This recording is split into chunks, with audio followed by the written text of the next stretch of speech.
Hai Business Leaders, ketemu lagi. Saya Coach Yunita dari Exim Coach Jakarta. Kali ini saya akan sharing kecerdasan emosi mengenai empati.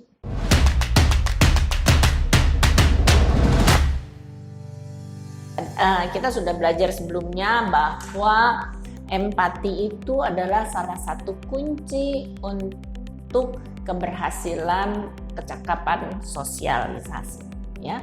Nah, sekarang kita perdalam apa sih itu empati, ya. Empati adalah satu kemampuan untuk meningkatkan hasil komunikasinya kita dan meningkatkan kepemimpinan kita dalam berkomunikasi agar komunikasi kita lebih efektif, ya. Lalu empati itu sebenarnya kata yang berasal dari kata Yunani yang disebut sebagai empatheia, ya, yang berarti ketertarikan fisik.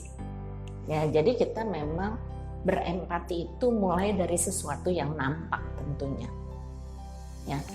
Sikap empati manusia itu akan dirasakan kemampuan untuk merasakan perasaan orang lain. Dan dari situ ketika kita bisa merasakan perasaannya, kita bisa membantu dia keluar dari emosi itu dan mendapatkan solusi dari apapun yang menyebabkan emosi itu. Misalnya emosinya marah, sedih, atau bahagia, ya. Karena segala sesuatu yang berlebihan tidak baik hasilnya. Makanya kita perlu membuat orang dengan emosi yang berlebihan tadi stop emosinya dan bertindak sesuai faktanya, gitu, ya. Nah, bagaimana kita bisa berempati dan membantu seseorang menyampingkan emosinya dan bertindak sesuai fakta yang seharusnya dilakukan. Oke, jadi memang ini salah satu kecerdasan emosi yang paling menantang, ya. Jadi saya sendiri relatif punya kecerdasan emosi aslinya mungkin 0 atau kalau nggak bahkan minus gitu. Jadi beberapa tahun yang lalu ketika saya mempelajari tentang kecerdasan emosi, baru saya mulai mendalami apa itu kecerdasan emosi dan memotivasi diri saya untuk meningkatkan kecerdasan emosi karena saya merasakan itu sangat berguna untuk lingkungan sosial, terutama di lingkungan kerja dan pekerjaan saya. Jadi dengan sengaja saya melakukan itu. Contoh ya, jadi empati itu dan simpati itu benar-benar dua hal yang sangat berbeda, ya. Kan kita suka, kan kalau kita ada siapa yang lagi bersedih kita bersimpati, ya. Tapi kita harusnya lebih berempati karena simpati aja tidak memberikan solusi. Ya, jadi gini, contoh misalnya ketika seseorang sedih dan saya bisa merasakan kesedihannya hingga saya bisa ikut sedih. Bahkan ketika dia menangis, saya ikut menangis, itu simpati. Kalau kita stop sampai di situ, ya. Tapi kalau kita bisa melanjutkan sampai membuat tangisnya itu reda dan bisa stop dan mencari solusi apa yang membuat dia menangis, nah itu baru empati. Ya, jadi kalau joke-nya saya atau bercandaannya saya biar gampang diingat, ya. Empati itu adalah simpati ditambah XL, ya, simpati ditambah XL. Jadi kalau simpati aja nggak cukup karena kita cuma bisa merasakan emosinya, selesai sampai di situ, ya. Tapi kalau kita empati, kita bisa merasakan emosinya, bisa mengekspresikan perasaan kita sama-sama dengan emosi tersebut. Kita bisa merasakan, bisa mengekspresikan, bisa menunjukkan kalau kita bersimpati, tapi kita bisa melanjutkannya untuk faktanya apa? Ya, bagaimana kita bisa menurunkan atau bahkan menghilangkan kesedihan tadi atau emosi tadi dan mendapatkan solusi untuk bisa menghilangkannya kalau toh belum langsung hilang saat itu. Ya, jadi contohnya misalnya kayak gini. Contoh yang paling simple, saya ambil contoh ketika satu orang teman saya adalah seorang ibu dengan 2 putra. Ya, 2 putra besar-besar. Ketika kita baru kenal, putranya yang satu masih SMP, yang satu udah SMA. Dengan pertemanan yang makin lama kita makin kenal, dan satu hari anaknya yang pertama yang besar tamat SMA. Ya. Ketika tamat SMA, karena mereka orang yang cukup punya perencanaan pendidikan dan anaknya juga punya optimisme untuk mencari pendidikan atau meningkatkan kemampuannya ke sekolah yang terbaik menurut mereka, akhirnya anak ini memutuskan untuk pergi sekolah ke luar negeri. Ya, bangga dong jadi orang tua yang bisa mempersiapkan anaknya, punya motivasi belajar yang baik, mau pergi ke luar negeri, berani mandiri ke sekolah jauh dari orang tua gitu ya. Yang terjadi adalah ketika mulai dia sepakat untuk mengantar anaknya pergi sekolah ke luar negeri, dia udah mulai sedih terus. Dia makin sedih karena akan jauh dengan anaknya. Ketika sejak dia mengantarkan anaknya ke airport sampai dengan anaknya sampai di tujuan, itu berjam-jam, berhari-hari isinya nangis semua. Isinya seorang ibu yang ditinggalkan anaknya pergi sekolah. Coba, anaknya 2 loh. Ya, tiap hari isinya nangis. Di kantor masih kerjaannya nangis. Ya, jadi sebagai teman, kesempatan untuk belajar meningkatkan kemampuan berempati. Ya. Apa yang bisa dilakukan ketika orang sedih karena ditinggal? Ya. Yang pertama, faktanya dia ditinggal pergi sekolah, bukan ditinggal untuk selama-lamanya. Anaknya akan datang dengan ilmu yang jauh lebih pandai, yang siap untuk mandiri dan lain-lain. Benar? Yang kedua faktanya adalah bahwa dia punya anak kedua yang ada di sebelah dia, yang tiap sore, tiap hari lihat ibunya menangis untuk kakaknya yang jauh. Gue dianggap sebagai apa? Bukan anaknya. Ya, itu fakta kedua. Ya. Fakta ketiga, bukankah pergi itu udah sesuatu yang direncanakan sama-sama, bagaimana saya mempersiapkan hati dan melepas dia dengan bangga untuk kesuksesan di masa depan. Karena sebagai seorang ibu, cepat atau lambat kita tetap akan berpisah dengan anak terkasih. Ya, anak kebanggaannya kita. Nah, fakta ini sebenarnya yang bisa kita gunakan untuk ngobrol, untuk melihat kenyataan. Karena dia menyadari anaknya yang kedua juga sedih. Satu, sedih melihat mamanya sedih, sangat bersimpati. Yang kedua sedih karena ngerasa mama emang anaknya cuma 1. Yang jauh di sana, saya yang di sini dicuekin sampai mau makan gak dimasakin. Karena biasa mereka masak sama-sama untuk makan malam. Ya, jadi kebayangkan. Nah, dengan kesadaran ini pelan-pelan dia mulai melakukan aktivitas bersama anak yang di sini dan dia punya jadwal untuk telepon bersama dengan anaknya yang jauh.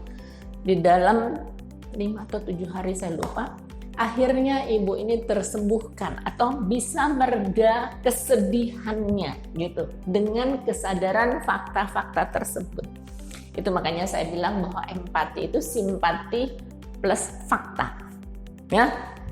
Jadi ketika kita mencoba meredakan emosinya, gunakan fakta. Buat dia menyadari faktanya. Gitu ya.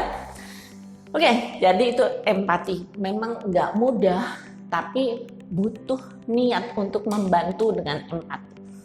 Nah, aspek dari empati sebenarnya ada 2 aspek empati.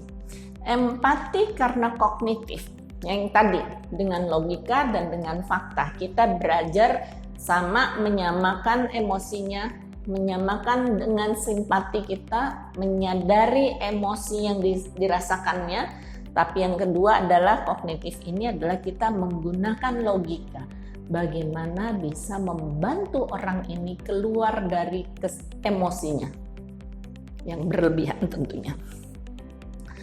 Ya, dengan bereaksi dengan sadar tentunya. Hal ini terjadi dengan adanya persepsi dari situasi yang tampaknya rumit, tapi kalau kita mau mencoba mendiskusikannya, menggali faktanya, hingga dengan fakta ini kita bisa membantu dia menurunkan emosinya dan menjalankan atau bertindak sesuai fakta yang seharusnya dijalankan. Ya, itu yang kognitif. Jadi dalam artian kita perlu punya kedekatan relasi, ya, dan punya kemauan untuk membantu untuk menyelesaikannya. Ya. Sementara kalau empati yang afektif itu berarti kita penularannya karena lihat orang nangis, kita kalau lihat orang nangis kesakitan juga bisa aja kita ikut nangis kan, kasihan gitu. Itu afektif nular. Nular bisa karena kata-katanya, bisa karena tindakannya, jadi kita nular. Tapi biasanya di situ sampai di situ aja. Nah, kecuali kita memang mau membuat diri kita terlibat dan membantu menyelesaikan masalah tersebut, kita baru masuk ke kognitifnya. Ya, biasanya kalau afektif itu kita lihat kecelakaan di jalan, kita bersimpati, ikut nangis, ikut sedih, cukup sampai situ kita tinggal ya. Tapi kalau kita mau masuk sampai ke kognitif, berarti kita bantu dia bawa ke rumah sakit, bantu dia untuk bisa kembali ke keluarganya dan lain sebagainya. Ya, itu dampaknya. Kemudian bagaimana kita meningkatkan kemampuan empati kita untuk orang yang kita kenal dan orang yang tidak kita kenal. Tentunya beda banget ya, karena kita pengen kalau kita meningkatkan kemampuan empati untuk seseorang berarti kita membantu dia mencarikan solusi kan. Kalau orang yang udah kenal, kita punya niat dan mau, mungkin jauh lebih mudah, ya. Tapi bayangin kalau orang yang nggak kenal, maka pendekatannya juga sangat berbeda. Ya saya akan sharing untuk orang yang kita kenal dulu. Kalau untuk orang yang kita kenal, kita buka kesempatan untuk mendengarkan apa yang membuat emosinya timbul, entah itu emosi sedih, entah itu emosi marah, entah itu emosi bahagia yang berlebihan yang membuat dia bertindak salah gitu. Ya, kita mau membantu dia meluruskan tindakannya atau kegiatannya ya sesuai dengan yang seharusnya instead of ngikutin berdasarkan emosi. Emosi bahagia bisa jadi bahagia saking bahagianya jatuh cinta, bisa jadi kan orang jatuh cinta sangat bahagia, makanya suka dibilang kalau sedang jatuh cinta istilahnya teh kambing aja rasa coklat gitu kan. Nah, kita perlu membantu teman yang sedang jatuh cinta berlebihan juga karena bahagia yang berlebihan kadang-kadang melakukan tindakan yang salah. Oke, ya jadi pertama kita mau mendengarkan ya. Mendengarkan untuk mengerti apa yang membuat dia begitu bahagia, dia buta dengan kebahagiaannya, dia melakukan tindakan bahagia yang berlebihan, gitu. Ya, demikian juga dengan sedih dan demikian juga dengan marah. Ya, itu yang pertama adalah mendengarkan untuk mengerti. Yang kedua adalah berikan afeksi fisik, ya. Memberikan dukungan fisik dalam artian atau yuk sabar-sabar gitu ya. Nah, dalam memberikan dukungan fisik ini hati-hati, terutama kalau Anda satu berlawanan jenis ya. Jangan sampai ditanggapi yang berbeda dari niat semula. Ya, jadi kemudian lihat situasinya, apakah saatnya yang tepat atau tunggu ntar lagi gitu ya, tunggu besok lagi ketika dia baru ditinggal pergi oleh pasangannya misalnya kayak gitu ya. Fokus pada kondisi sekitar itu jadi penting gitu ya. Kemudian Jangan menilai seseorang atau situasi dari sudut pandang Anda, ya. Jadi jangan subjektif, tapi coba objektif. Maka tadi garis bawahnya, ketika Anda membantu berempati untuk mencari solusi, pastikan Anda carinya adalah faktanya yang membuat emosinya begitu meluap-luap, ya, fakta. Makanya dibilang cukup objektif, jangan sampai subjektif. Dia aja emang cengeng, dia aja emang baper, bla bla bla bla dan bla bla bla bla. Bisa akhirnya dua-duanya terbawa dengan emosi tersebut, atau kita jadi antipati untuk membantunya kalau kita menggunakannya secara subjektif. Oke, yang ketiga adalah berikan bantuan bila diperlukan. Bila diperlukan, boleh Anda menawarkan atau tunggu orangnya meminta bantuan. Ya, jadi kalau emang Anda lihat perlu dibantu dan orangnya cukup punya ego yang tinggi untuk menyampaikan kalau dia butuh bantuan dan Anda sungguh-sungguh berniat membantu, boleh Anda menawarkan bantuan. Ya, jadi itu adalah 5 hal yang bisa Anda lakukan untuk membantu Anda berempati, mengekspresikan, meningkatkan kemampuan empati Anda kepada orang yang sudah Anda kenal. Oke? Nah, yang berikutnya sekarang, bagaimana kalau kita mau berempati kepada orang yang tidak kita kenal? Yep. Dulu saya dibelajarinnya, jangan ngomong sama orang yang tidak kenal. Di Jakarta banyak sekali orang jahat, jadi hati-hati dengan orang yang tidak kenal. Bisa aja dia kesannya perlu bantuan, tapi sesungguhnya dia mau jahatin kamu dan lain gitu. Jadi kalau kita mau berempati sama orang yang tidak kenal, dengan mindset atau dengan latar belakang cekokan kata-kata dan segala macam pendidikan yang saya punya, yang saya terima, tentunya buat saya sangat sulit untuk mulai di sini. Tapi ketika saya memang sedang belajar untuk meningkatkan kemampuan empati saya, tentunya selain saya belajar untuk menerapkannya ke orang yang saya kenal, saya juga belajar dengan orang yang tidak saya kenal. Tapi tentunya saya akan memilih lingkungan orang tidak kenal, enggak orang di jalanan seenaknya saya latih. Saya coba untuk saya lakukan berempati. Saya pilih mulai dari orang di lingkungan kantor saya yang selama ini saya nggak punya relasi kerja, jadi jarang berinteraksi. Mulai belajar berempati dengan orang yang tidak saya kenal seperti itu, tidak kenal secara personal, tapi tahu dia adalah teman kantor seharusnya gitu, ya kan? Faktanya itu.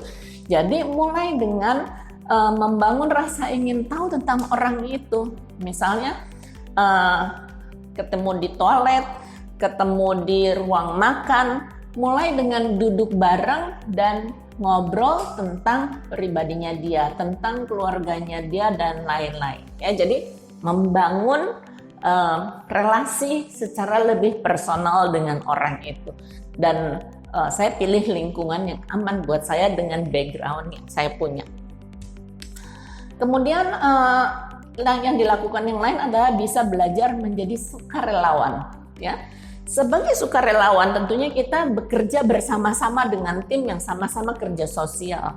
Nah, di situ kita bertemu dengan banyak sekali orang-orang yang memang perlu dibantu secara emosi untuk keluar dari kesulitannya mereka. Ya. Nah, di situ sebenarnya kita bisa belajar kita bisa belajar bersyukur ya, gue tidak ada di tempat yang sesulit itu. Ya. Kedua, kita bisa jadi lebih mudah belajar berempati setelah kita bisa bersyukur dengan kondisi kita yang jauh lebih baik dari orang yang kita harus bantu tadi. Ya, jadi itu tempat yang paling ampuh untuk membantu meningkatkan empati ke orang yang tidak kita kenal. Kemudian tantangannya adalah jangan pernah berprasangka.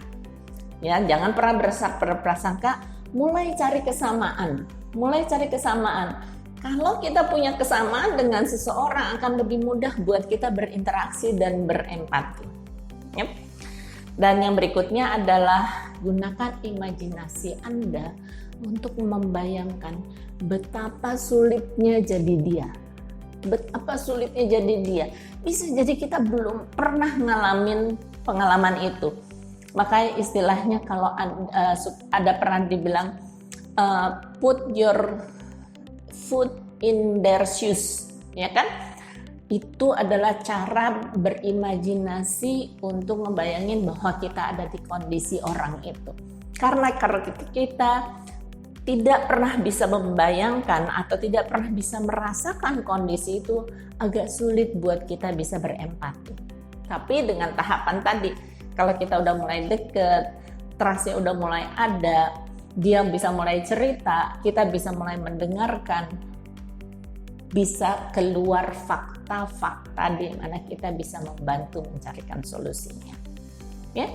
Yang terakhir adalah perlakukan setiap orang sebagai manusia. Ya, perlakukan setiap orang sebagai manusia ini jadi penting banget, baik untuk kita berempati kepada orang yang sudah kita kenal maupun yang belum kita kenal. Ya, setinggi apapun posisi Anda, berkelimpahan apapun, sebahagia apapun Anda hanya manusia dan dia juga manusia. Setiap manusia sama, butuh makan untuk hidup, butuh minum untuk hidup, butuh tempat berteduh untuk sehat dan lain-lain, ya.